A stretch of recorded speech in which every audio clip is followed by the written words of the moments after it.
The rationalisation plan is in its infancy. The recommendations still have to go to the Minister for ratification, and the discussions with the doctors in the various hospitals still have to be held, because without their help, the transfer of specialties from one hospital to another would be impossible. For those reasons, the specifics of today's discussions between the regional office, the university and the hospitals is being kept a closely guarded secret. The number of visiting medical officers who have reapplied for access to the public hospitals is another consideration. Some positions will be advertised, but the rationalisation plan will mean that some positions will have to be dropped. The Health Department is dealing with a touchy subject, and unless it handles the rationalisation properly, it's sure to once again raise the hackles of the already uneasy medicos. Another problem facing the department is the failure of most anaesthetists to return to work to the public hospital system. As a result, most surgical work is being done at the Royal Newcastle Hospital, with only emergency surgery being done at the other hospitals.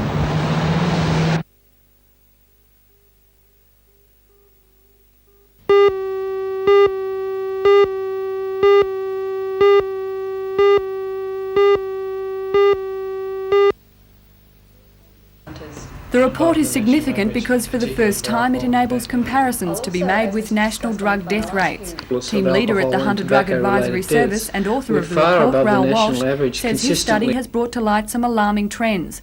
The number of drug-related deaths in the Hunter is consistently higher than the national average, and our biggest killers, according to the report, are the legal drugs, alcohol and tobacco. We're far above the national average, consistently about 16% above the national average. Particularly tobacco-related deaths are very high in this region, but also alcohol deaths. So in all, we're finding about 750 people dying each year in the Hunter region from these sorts of premature deaths. The report provides a detailed breakdown of data collated throughout 1983. In that single year, there were 753 drug-related deaths. The advisory service says tobacco accounted for 83% of them, alcohol for 15%, while other drugs, including heroin, accounted for only 2%. Why do you think this is happening? Well, we can only speculate on this. I believe it might be related to the higher proportion of blue-collar workers in the region. These workers seem to consume more alcohol and tobacco than professional and other groups, which are underrepresented in this region. Their income levels are often quite high, and this enables them to be able to drink and smoke quite heavily. What about drugs such as heroin? Well, heroin accounts for a very small number of deaths in this region. In 1984 there were 5 deaths in this region. Admittedly, that was a lot more than we'd had in previous years. Some years we had no deaths. The previous highest year was 1978, when there'd been 3 deaths. Hopefully that increase won't be sustained, but it still only accounts for a small number of deaths. So you're saying that the legal drugs such as alcohol and tobacco are causing far more problems than illegal drugs? Well, there's no doubt about that at present. Legal drugs account for about 98% of drug-related deaths in this region. And even amongst young people, alcohol is the major cause of death because of alcohol-related motor crashes.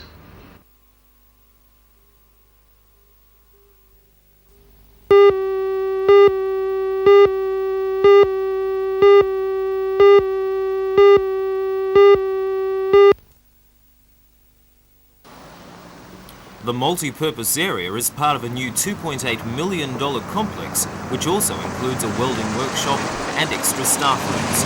The welding workshop is an impressive facility, including the latest in arc welding booths and oxyacetylene equipment. It is the multi-purpose area, however, which is the star attraction. The range of courses the tech can offer will expand considerably because this TAFE space, as it is nicknamed, is essentially an empty hall.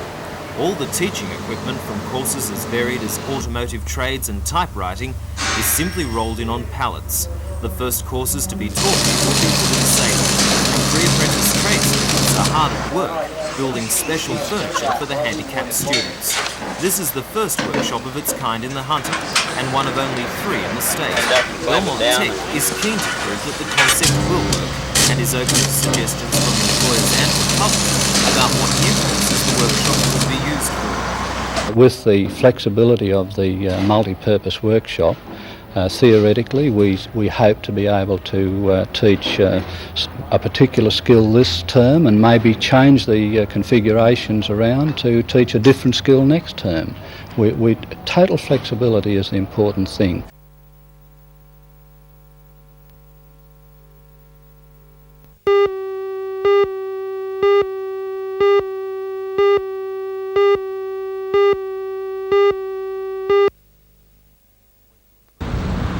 When you approach the massive construction site that is Bayswater, you may notice something you haven't seen before.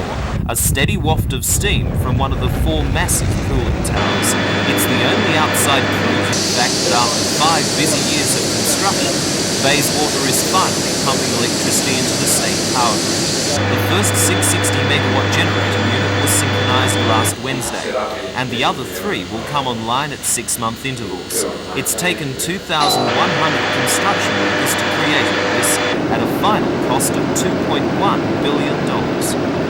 It's the immense size of Bayswater that sticks out in the mind. Between these 2 cooling towers is 1 kilometre of machinery, making Bayswater the largest power station in the southern hemisphere. The first stop in this land of the giants is the coal stocks. Eventually 6 million tonnes a year will be burnt from the nearby Ravensworth South and Swamp Creek mines. The 4 boilers that burn the coal are each 8 stories high. Steam superheated to 1,500 degrees Celsius spins the generating turbines, and when all 4 units are operating by early 1987, the station will pump out 2,640 megawatts of power.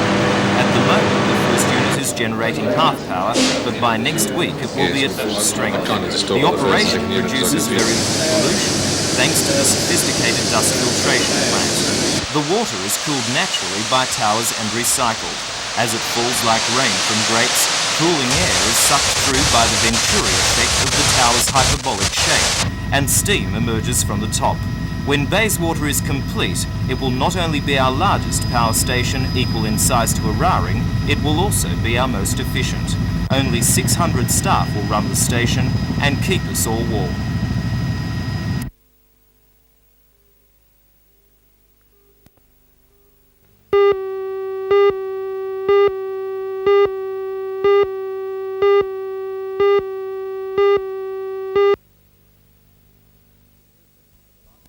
Statistics for the last financial year show that juvenile crime makes up a large proportion of offences committed. 27% of armed robberies were carried out by juveniles. 53% of break-and-enter offences were committed by those under 18, and an alarming 67% of all car stealing incidents are attributed to juveniles in New South Wales.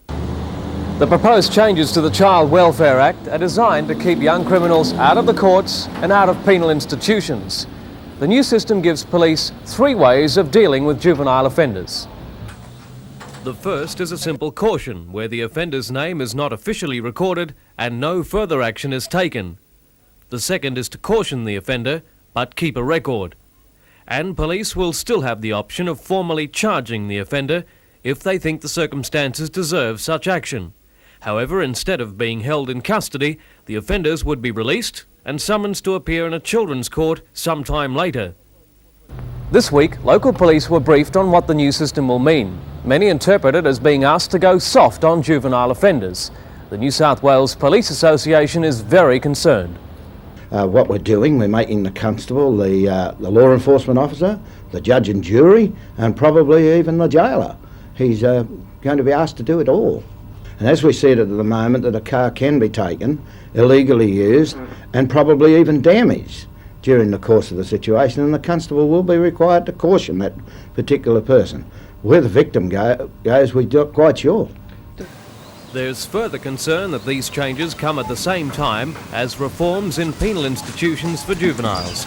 The Mount Penang Training Centre at Gosford will close in September. It'll be replaced in part by community cottages such as those proposed at Conrad Post Charlestown and Wamberal on the Central Coast. Those people that will be incarcerated, those people that will be required to be held in institutions, will be those that have committed the more serious offences, such as homicide, sex offences and things of that nature, what we community or we consider are serious offences.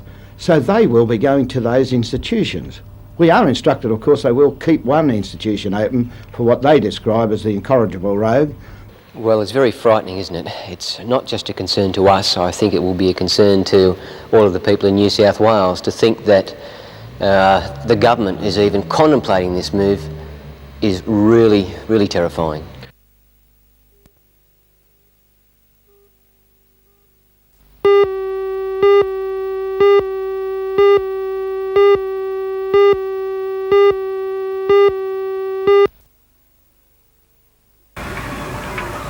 Situated on a prime piece of real estate, the Singleton Heights Preschool will provide a much-needed facility in the area. The preschool is unique in the fact that most of the $220,000 needed to establish the building was provided by donations in labour and materials by the local community. And it was this achievement that received praise from Shire President Neil McNamara in his official unveiling of the park. 4 years ago, a committee was formed in an attempt to begin plans on the preschool, and as Committee President George Souris explains, with the help of council and the citizens themselves, the project has been completed. This is a self-help preschool. It was built entirely by community effort and participation. All of the work was done voluntarily, and all of the materials were supplied voluntarily by the various businesses and coal mines and the Australian Army and the Electricity Commission in the workforce and everybody in the Singleton Heights area. What type of assistance did you receive from the government? The only assistance we received from the government was $20,000 cash donation from the Department of Youth and Community Services. Now the balance of the building, which would be worth $220,000, including a value of $40,000 for the land, which was donated by the Singleton Shire Council, was the only government involvement that there has been in the construction, the capital construction of this preschool.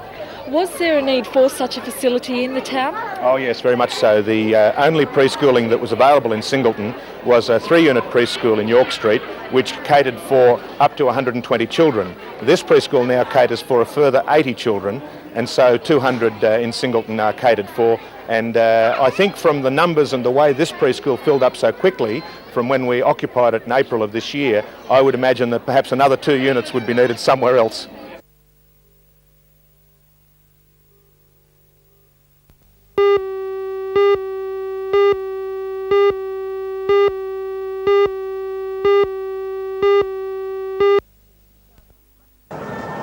Newcastle Black Diamonds in cinnamon and green won comfortably in the end, 17 goals, 17 behinds, 119 to 10-14-74 in what turned out to be a very tough game and no place for the faint-hearted.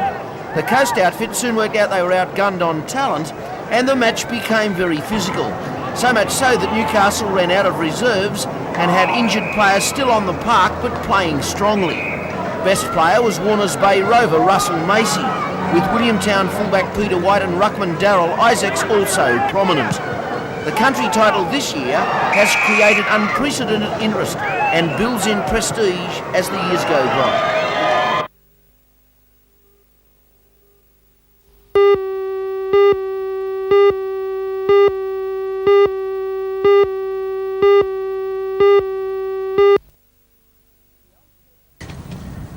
The old church carries its 100 years remarkably well, thanks to the recent painting and redecorating carried out for the centenary. Because the congregation has grown over the years to 150 families, it's no longer used for services, but as a church hall. Adjacent to it is the second St Peter's Anglican Church, which was erected in 1958. According to the Reverend James Wilson, the old church is still considered of great importance to an Anglican community proud of local tradition. To mark its centenary, about 200 people gathered at the Swansea Bowling Club to hear a history of the church. And the occasion was not without memorabilia. Louise Brown produced a porcelain doll given to her grandmother by the first Anglican Bishop of Newcastle, William Tell.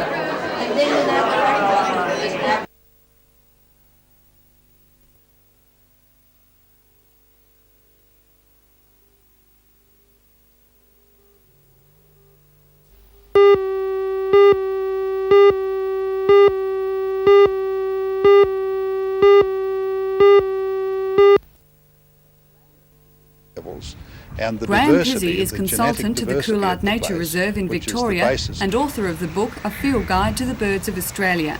He met with members of the Hunter Wetlands Trust, a group dedicated to preserving the wetlands as a habitat for numerous species of birds. Through the Bird Observers Club of Victoria, Mr Pizzi was responsible for the Trust receiving its first funding. Members outlined to him their ambitious project to establish a visitors' centre, hides and pathways on 16 hectares of land surrounding the old Hamilton Rugby Club. You're familiar with major birdlife reserves throughout Australia. How does this rank? It ranks very well indeed. In fact, from what I've seen of the plans, when it's fully developed, I don't think there'll be anything like it. Certainly not in existence at the moment. Why do you consider this so important? First of all, it's got an enormous richness, potential richness of water birds, and it's so close to population that, you know, you don't get that combination too much, and it's terribly valuable. Now, the proposed visitors centre would be a tourist attraction. In fact, that's very important to its attracting funding. Yes. Do you think this could spoil the area? No, not in the slightest. Well, look at it now.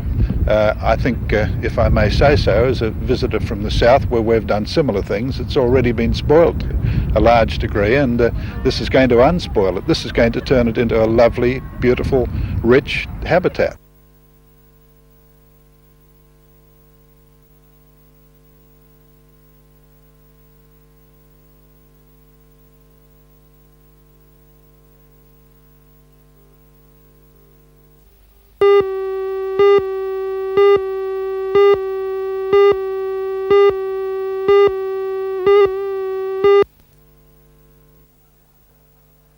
Mr Keating addressed 400 ALP members at the taxation conference. His explanation of the government's white paper on tax reform and the question and answer session that followed were conducted behind closed doors. However, Mr Keating later said the most common questions asked related to compensation arrangements for pensioners and low-income earners, the effects on prices and the extent of the proposed tax cuts. Mr Keating stressed the reforms are aimed at simplifying the taxation system and said for it to work, key principles such as a consumption tax with few exemptions must not be compromised.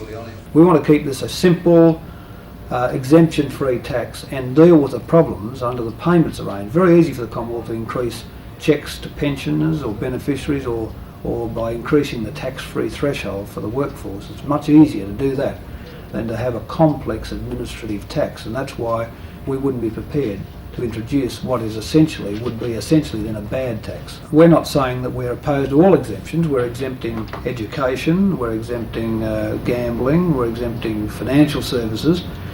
What we are saying though, we're not prepared to make exemptions at the supermarket level. We're prepared to exempt certain categories of goods and services of the kind I've just mentioned, but not in the supermarket category, because if we were to do that, we would end up then with a tax which was so administratively complex we wouldn't be able to make it work effectively, and I don't think we want to introduce an ineffective tax.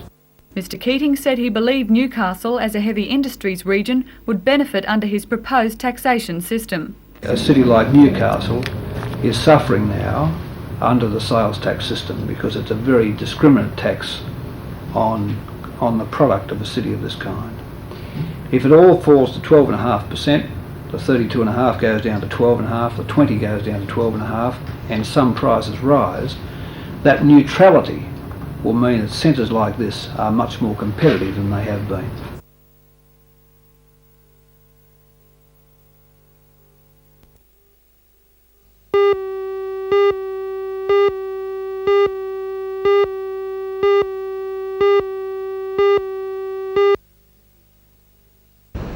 It's not been from a lack of effort that the whale rescue operation hasn't been as successful as hoped. In fact, the public response to the plight of the false killers beached at Crowdy Head has been exceptional. This morning, hundreds of spectators and rescuers lined the beach, some working frantically to keep the whales alive, others paying homage to the 21 which lost their fight for life overnight. All told, 57 whales beached themselves, although that figure could have easily been higher, for had the 22 whales not been transferred by truck to the inner harbour overnight and this morning, it's thought that the remaining 50-odd members of the northbound herd would too have become stranded, lured by the distress calls of their mates. The decision to move the whales to the inner harbour was in keeping with the Victorian contingency plan released but 3 weeks ago, and which has two main motives. To get them into the harbour where we could try and relieve some of the stress problems, and additionally to remove the distress signals they were giving to their main herd out at sea, which would also cause further stranding. So There was a twofold aim there. Now that main herd has moved on, I believe. Yeah, we've just checked it out by helicopter now. There's no sign of them whatsoever.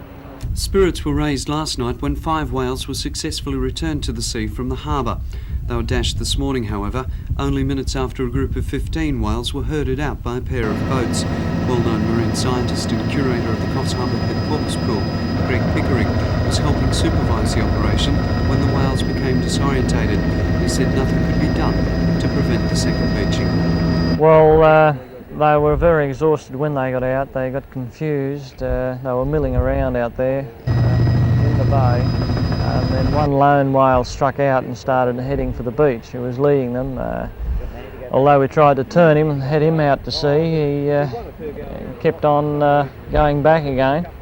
And we just couldn't keep them going the right direction. And once we did leave them, they just headed flat out straight for the beach again, following this other whale. Late this afternoon, 15 whales had been impounded in the Crowdy Head harbour, and four-wheel drive trucks and trailers were being used to carry more of the animals beached today back there.